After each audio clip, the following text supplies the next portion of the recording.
Saham Apple tercatat turun lebih dari 1% setelah meluncurkan lini iPhone terbaru dan sejumlah produk perangkat keras di Apple Park Cupertino. Peluncuran ini menjadi bagian dari acara musim gugur tahunan perusahaan yang selalu ditunggu-tunggu publik dan investor.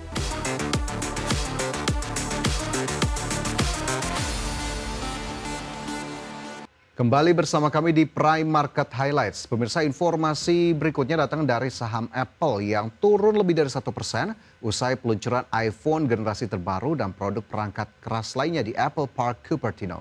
Ya, acara musim gugur ini menghadirkan iPhone 17 Pro, iPhone Air hingga iPhone 17 entry level dengan harga yang beragam.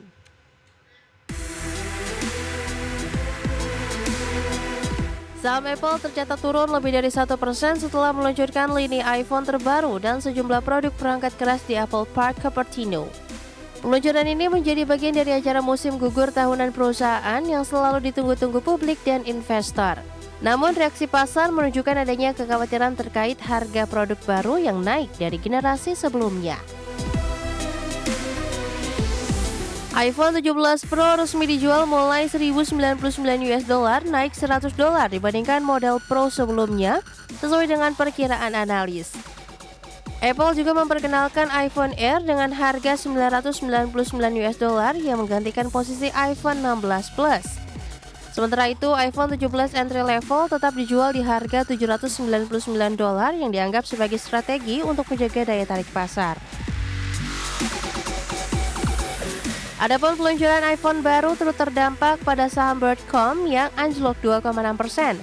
Hal itu dipicu keputusan Apple mengganti chip jaringan Broadcom dengan chip internal buatan sendiri.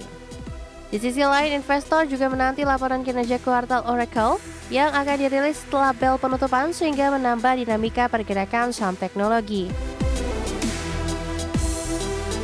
Berbagai sumber, iDex Channel.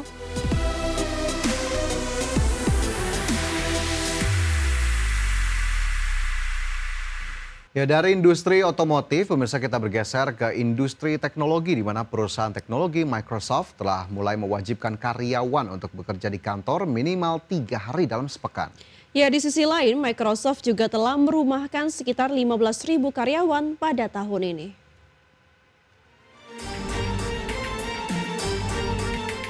Perusahaan perangkat lunak Microsoft mengatakan mayoritas karyawan kini telah diwajibkan untuk kembali bekerja di kantor minimal 3 hari dalam sepekan. Kewajiban ini berlaku bagi karyawan yang berdomisili di wilayah Seattle atau yang tinggal dalam radius 80 km dari kantor Microsoft. Secara bertahap, kebijakan bekerja dari kantor akan terus diperluas hingga pada akhirnya karyawan dari seluruh wilayah Amerika Serikat akan diwajibkan untuk bekerja di kantor seluruhnya. Selain Microsoft, perusahaan teknologi lainnya seperti Amazon juga telah memberlakukan kebijakan bekerja di kantor secara penuh bagi karyawan, dengan mewajibkan karyawan untuk bekerja 5 hari di kantor.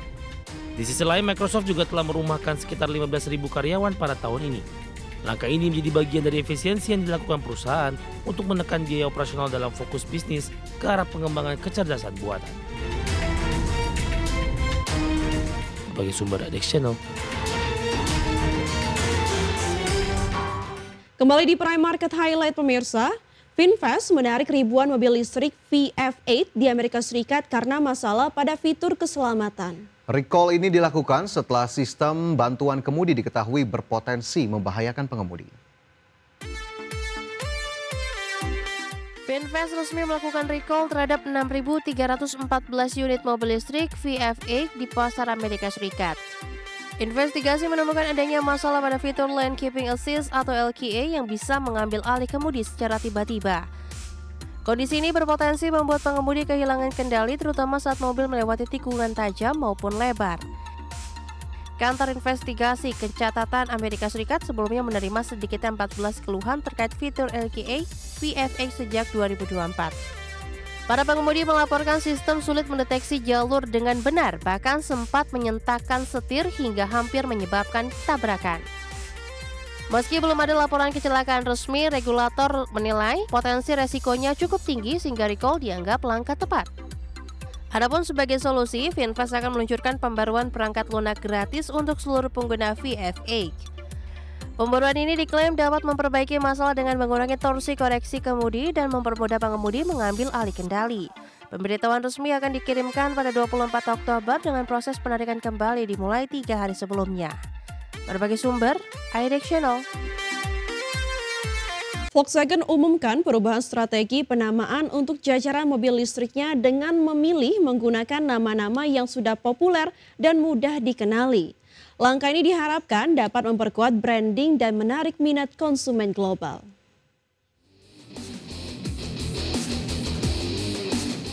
Volkswagen berencana mengubah cara mereka menamai mobil listrik dengan mengadopsi istilah yang lebih familiar dan populer di kalangan konsumen serta penggemar otomotif. Perubahan ini dilakukan karena nama-nama sebelumnya dianggap terlalu teknis dan kurang mudah diingat bagi pasar luas. Strategi ini juga bertujuan memperkuat brand awareness produk-produk listrik Volkswagen di tengah persaingan ketat industri otomotif global. Beberapa contoh nama mobil listrik yang akan diubah mencakup penerapan nama seperti ID3 dan ID4 yang sebelumnya menjadi identitas produk Volkswagen. Volkswagen ingin nama-nama baru ini dapat lebih mudah disebut dan dikenali oleh konsumen di berbagai negara, sekaligus membangun koneksi emosional yang lebih kuat dengan calon pembeli. Selain itu, strategi penamaan baru ini juga akan disesuaikan dengan karakteristik dan pasar setiap model. Perubahan strategi penamaan ini juga menjadi bagian dari upaya Volkswagen untuk mempercepat penetrasi mobil listrik dan mendukung target perusahaan dalam mencapai netral karbon pada 2050. Dengan brand yang lebih dekat dengan konsumen, Volkswagen berharap penjualan kendaraan listrik bisa meningkat tajam dalam beberapa tahun ke depan, memperkuat posisinya sebagai pemain utama di pasar kendaraan listrik global. Berbagai sumber, iDirect. Ya, masih seputar industri kendaraan listrik, pemirsa, di tahun 2026 Tesla berencana membuka pusat riset dan pengembangan atau R&D di Berlin sebagai langkah strategis memperkuat posisinya di pasar Eropa.